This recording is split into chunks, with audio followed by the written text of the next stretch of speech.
1457년 고을 하나가 통째로 지도에서 지워졌습니다. 세거하던 700여 명이 아무도 남지 않았습니다. 그리고 그 붉은 흔적이 4km를 흘러 멈춘 자리에 지금도 마을 이름이 남아 있습니다. 경상북도 영주시 안정면 피끝 마을, 이름이 붙은 지 570년. 1457년 어느 날 수능이라는 고을에서 흘러내린 붉은 흔적이 무려 4km를 흘러내려가다 바로 이 자리에서 멈췄기 때문입니다. 그리고 그 중심에는 32살의 왕자 한 명이 있었습니다. 세종의 6째 아들 금성대군. 그런데 왜 한 사람의 결단이 한 고을을 통째로 삼켰던 걸까요? 영화 왕과 사는 남자가 2026년 1628만 관객을 모았습니다. 역대 두 번째로 많은 관객이었습니다. 그 영화 안에서 금성대군은 뜨거운 충신으로 그려졌고 단종을 지키려 했던 거사 이야기가 스크린에 담겼습니다. 그런데 영화가 끝나고 스크린 밖 실록을 따라가 보면 영화는 이 이야기의 극히 일부만 담았다는 걸 알게 됩니다. 수능이라는 고을이 통째로 지도에서 사라진 이야기, 핏물이 4km를 흘렀다는 이름이 붙은 마을 이야기, 그리고 225년이 지나서야 그 이름을 되찾은 사람들 이야기를. 본 영상은 조선왕조실록과 한국민족문화대백과사전 등 공인된 사료를 바탕으로 제작된 역사 다큐멘터리입니다. 죽을 줄 뻔히 알면서도 왜 금성대군은 끝까지 멈추지 않았던 걸까요? 영화 안에서 금성대군은 뜨거운 충신으로 그려졌습니다. 영화를 보신 분들 중에는 저 사람이 실존 인물이야? 하고 찾아보셨던 분도 계실 겁니다. 실존 인물이 맞거든요. 그리고 영화가 담은 것보다 훨씬 더 긴, 훨씬 더 무거운 이야기가 실록에 남아 있습니다. 그러면 이 왕자는 어떤 사람이었을까요? 금성대군의 본명은 이유입니다. 1426년 세종과 소헌왕후의 6째 아들로 태어났습니다. 세종에게는 소헌왕후 소생 팔남 이녀가 있었는데 그중 6째가 바로 금성대군이었습니다. 맞이 문종, 둘째 수양대군, 셋째 안평대군, 넷째 이명대군, 다섯째 광평대군, 그리고 6째 금성대군이었거든요. 1436년 금성대군이 11살이 됐을 때 일이 있었습니다. 다섯째 형 광평대군과 함께 성균관에 입학을 한 겁니다. 세종은 자식들 교육에 직접 신경을 쓴 임금이었거든요. 왕자들을 유독 공부시켰고 그 안에서 금성대군도 나라의 일을 배워나갔습니다. 그런데 단순히 공부만 잘한 왕자가 아니었습니다. 세종실록을 따라가 보면 금성대군은 화포 제작 감독을 맡기도 했습니다. 요즘 말로 하면 국방기술 개발 프로젝트를 직접 총괄한 겁니다. 화포는 당시 조선에서 가장 첨단이었던 군사기술이었거든요. 세종이 이걸 6째 왕자한테 맡겼다는 건 단순한 총애가 아니라 진짜 신뢰였다는 겁니다. 그런데 디지털 영주 문화대전에 기록된 내용 중에 더 눈길을 끄는 게 있습니다. 세종이 궁을 비우거나 맏아들 문종이나 수양대군이 궁을 비울 때 어린 새손을 어딘가에 맡겼다는 겁니다. 그 새손이 나중에 단종이 된 아이인데 세종이 그 아이를 맡긴 곳이 바로 금성대군의 집이었거든요. 잠깐 생각해 보시면 이게 얼마나 무거운 신뢰인지 알 수 있습니다. 왕실에서 다음 세대를 이을 아이를 맡긴다는 건 보통 일이 아니거든요. 세손은 왕권 자체입니다. 조선에서 그 아이의 안위는 곧 나라의 안위였어요. 세종은 그 아이를 자신이 가장 믿는 아들한테 맡긴 겁니다. 요즘으로 치면 이런 겁니다. 회사의 최고 경영자가 자신의 후계자를 직접 키워달라고 가장 신이 많은 부하한테 맡기는 거죠. 단순히 직책을 주는 게 아니라 그 사람의 집에 후계자를 맡기는 겁니다. 그만큼 다른 의미를 가지는 신뢰거든요. 그러니까 금성대군에게 단종은 단순한 조카가 아니었습니다. 어렸을 때부터 집에서 함께 지낸, 사실상 자신이 곁에서 키운 아이였던 겁니다. 그런데 단종은 태어나면서부터 이미 그늘이 있는 아이였습니다. 단종의 어머니 현덕왕후는 단종을 낳은 직후 세상을 떠났거든요. 아이는 어머니의 얼굴조차 모르고 자랐습니다. 아버지 문종은 몸이 약했고 세종도 건강이 오래 허락하지 않았습니다. 그러니 금성대군이 그 아이를 바라보는 마음이 어땠을지 어느 정도 짐작이 가실 겁니다. 1446년 어머니 소원왕후가 세상을 떠났습니다. 금성대군이 21살 때의 일이었습니다. 세종의 곁에 있던 형제들은 그 해를 기점으로 어쩌면 처음으로 각자의 길에 대해 생각하기 시작했을지 모릅니다.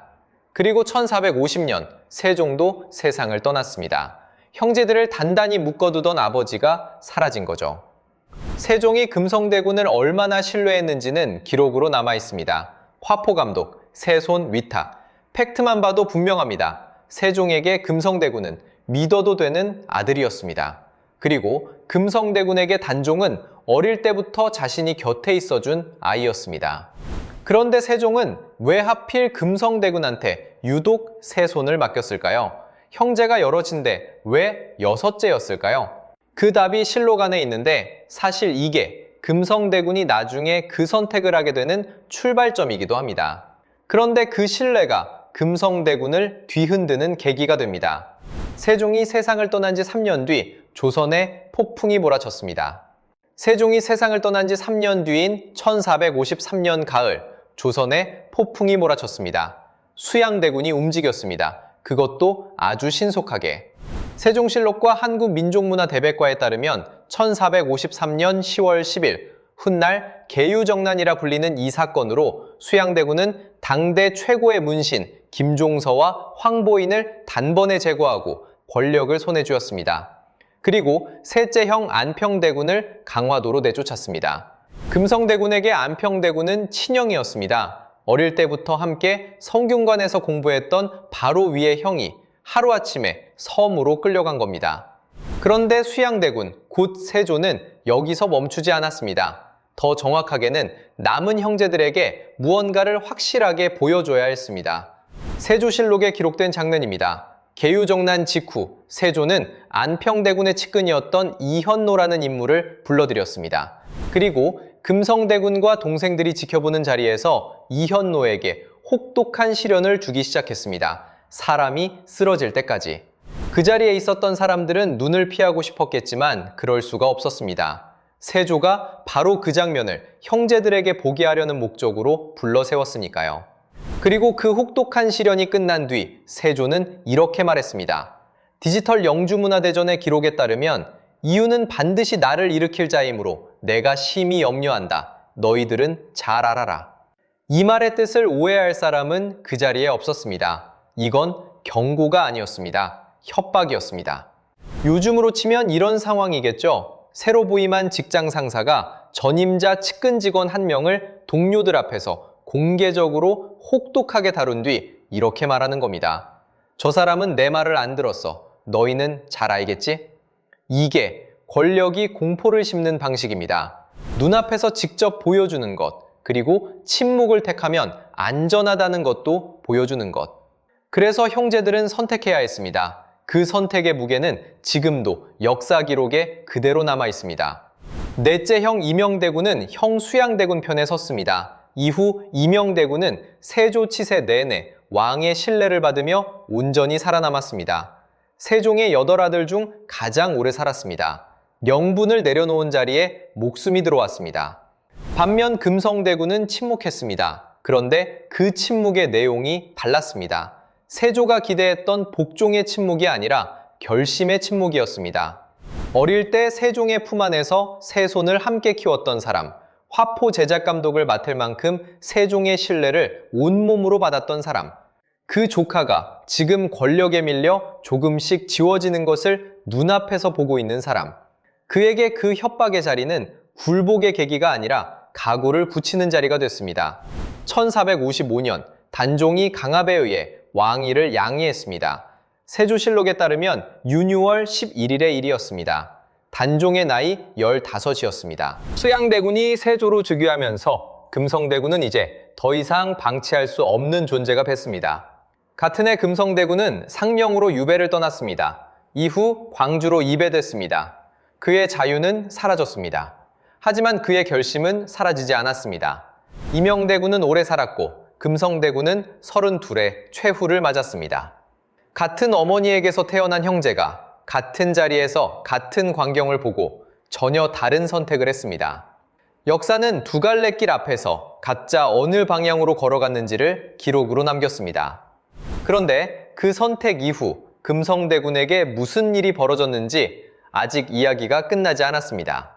그는 조용히 형편에 서지 않았습니다. 오히려 유배지에서 더 깊은 계획을 세우기 시작했습니다.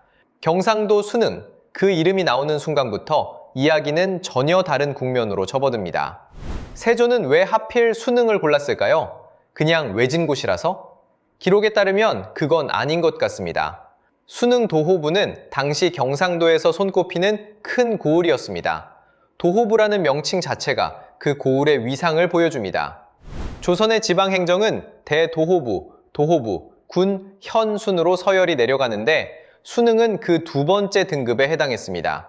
사족의 기반이 탄탄하고 관아의 군사 조직도 갖춰진 곳, 요즘으로 치면 독자적인 행정 조직과 예비 인력이 살아있는 지방 거점 도시를 유배지로 고른 셈입니다.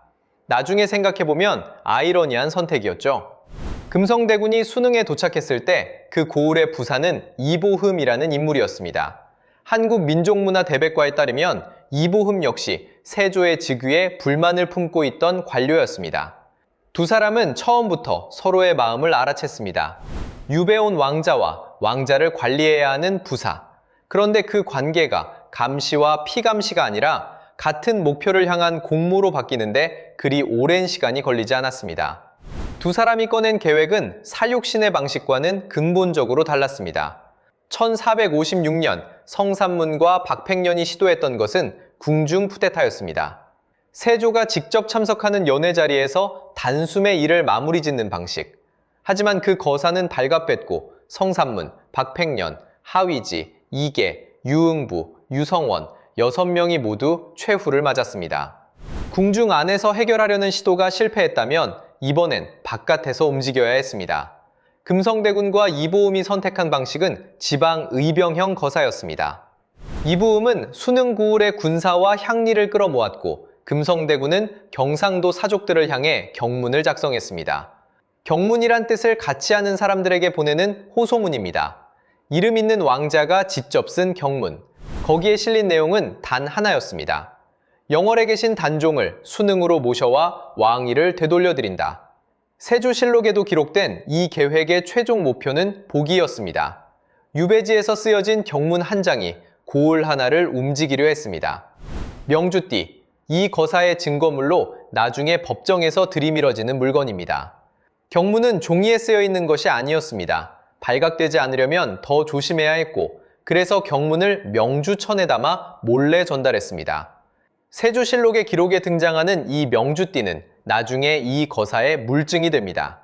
순흥과 영월 사이의 거리는 직선으로 약 40에서 50km, 소백산 고치령 고갯길을 넘으면 하루 거리입니다. 금성대군이 이 거리를 알고 있었을까요? 충분히 알았을 것입니다. 경상도 사족들을 모으고 영월의 단종을 순흥으로 모셔오는 것. 거리만 놓고 보면 불가능한 계획이 아니었습니다. 그런데 이 선택에는 이상한 구석이 있습니다. 세조는 이미 눈치를 채고 있었을 수도 있습니다. 생각해보면 이상합니다.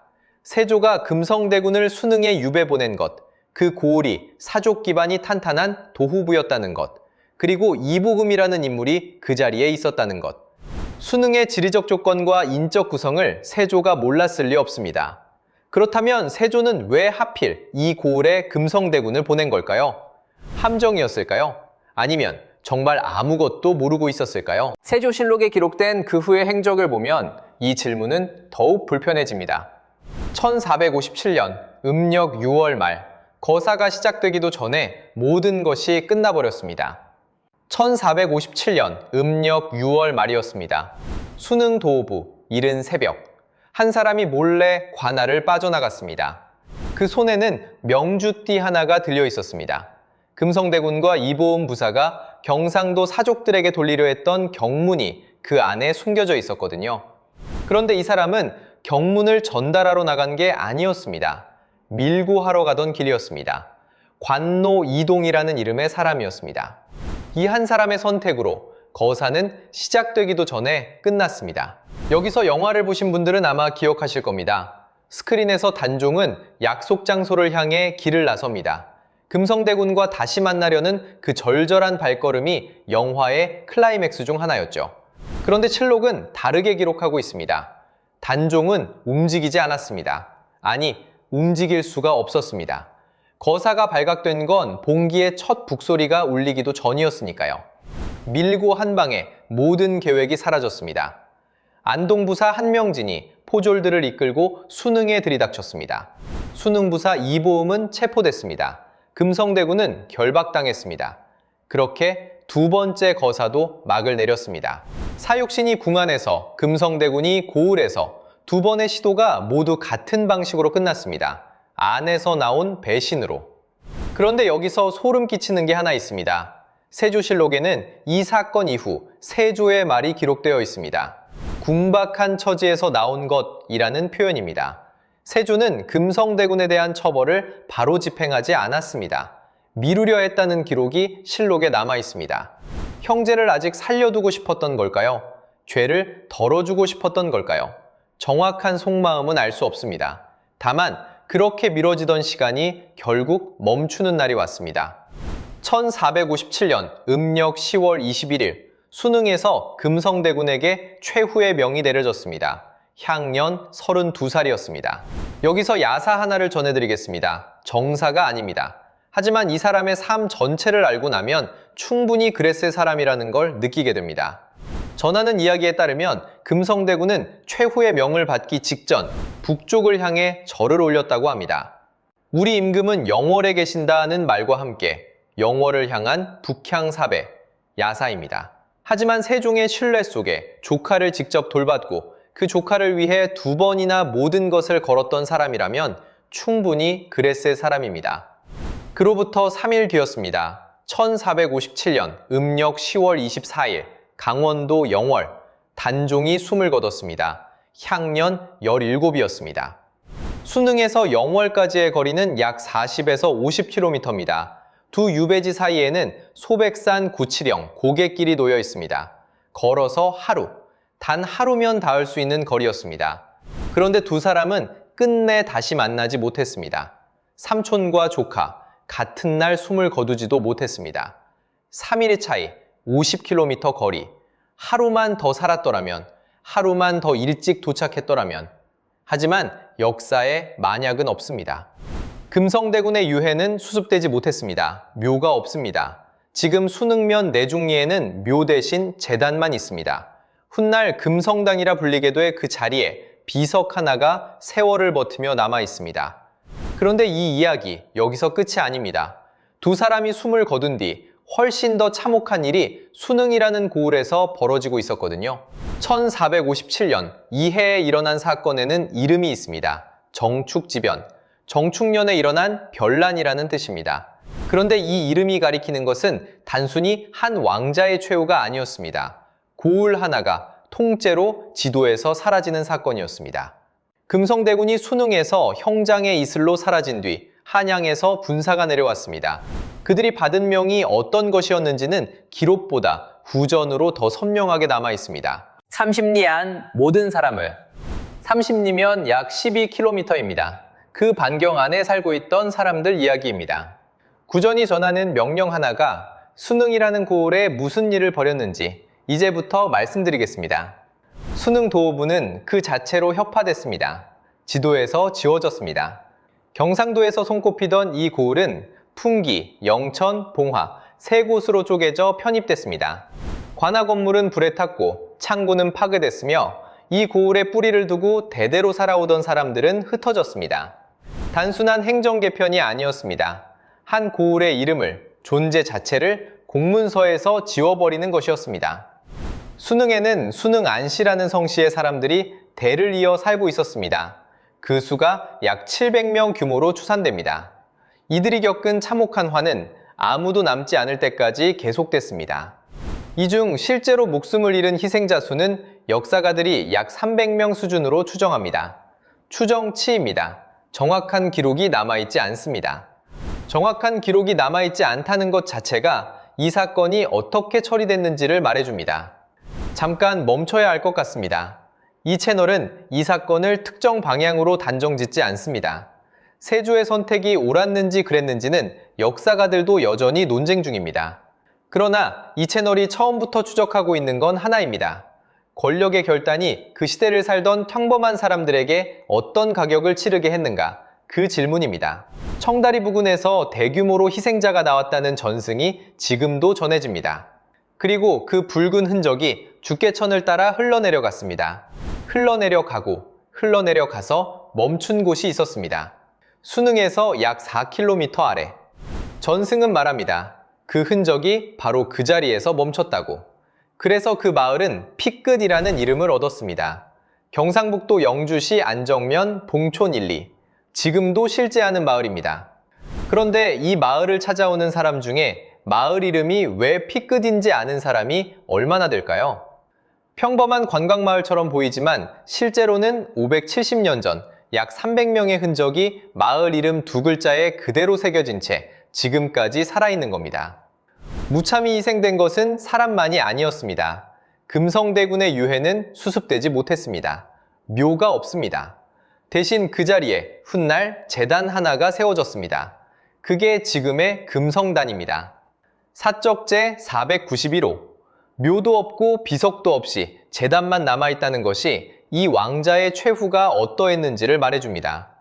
그런데 이야기는 여기서 끝나지 않습니다. 금성대군에게는 아들이 있었습니다. 이맹한. 1455년생이었으니 거사가 발각된 해에 겨우 2살이었습니다. 아버지의 죄가 아들에게도 씌워졌습니다. 왕족으로 태어난 이 아이는 청주 관노로 전락했습니다. 왕실의 피를 이어받은 사람이 국가의 재산으로 등록된 것입니다. 요즘으로 치면 태어나자마자 서울 한복판에서 법적으로 사람 취급을 받지 못하게 된 것과 같습니다. 이맹하는 나중에 1519년 중종대에 이르러서야 김안국의 상소로 노비 신분을 벗어났습니다. 아버지가 형장의 이슬로 사라진 지 62년이 지난 뒤였습니다. 한 사람을 막기 위해 그 사람이 살던 고을 전체를 지도에서 지워버렸습니다. 그 고을에 살던 수백 명이 무참히 희생됐습니다. 아무 죄 없이 그 고을에 태어났다는 이유만으로. 그리고 그 붉은 흔적이 4km를 흘러 멈춘 자리에 이름이 붙었습니다. 그러면 이 모든 것은 그냥 잊혔을까요? 225년이 흘렀습니다. 고을이 사라진 자리에도 시간은 계속 흘렀습니다. 그리고 기이한 일이 하나 전해집니다.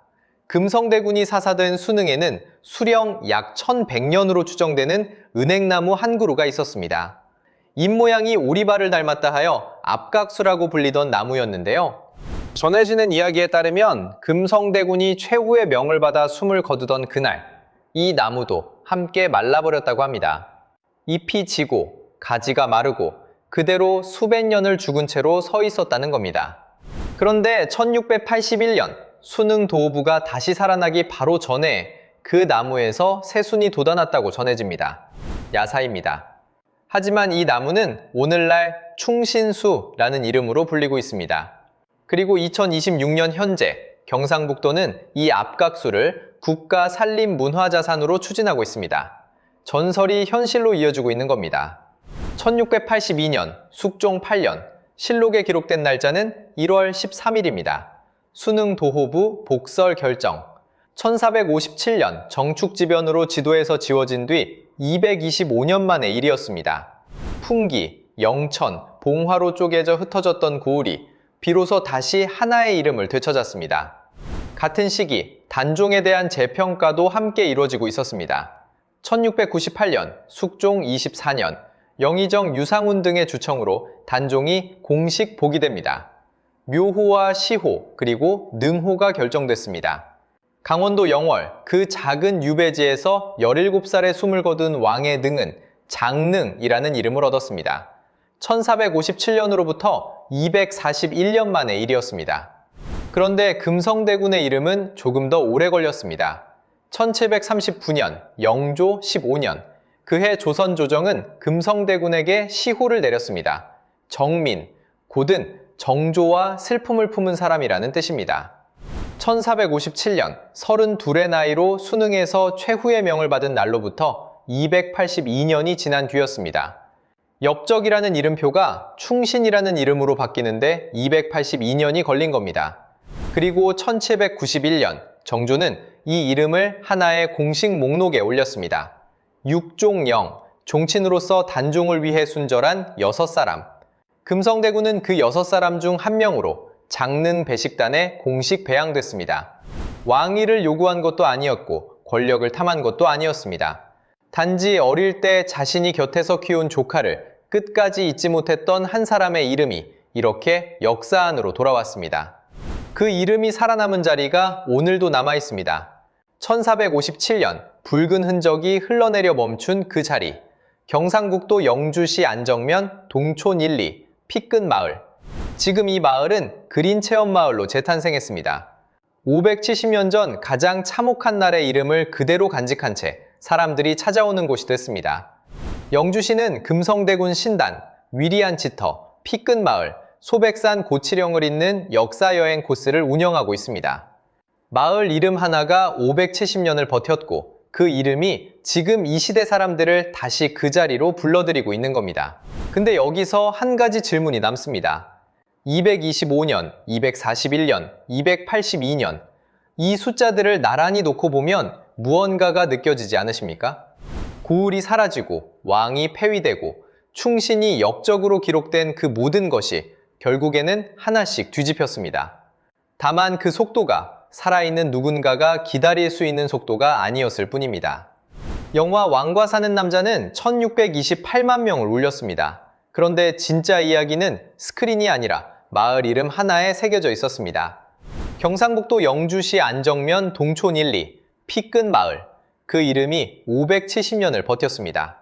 화려한 기념비도 당당한 묘도 없이 유해조차 수습되지 못한 채 재단 하나만 남았던 자리에서 그냥 마을 이름 하나가 아무도 기억하지 않으려 했던 그날을 끝까지 기억하고 있었습니다.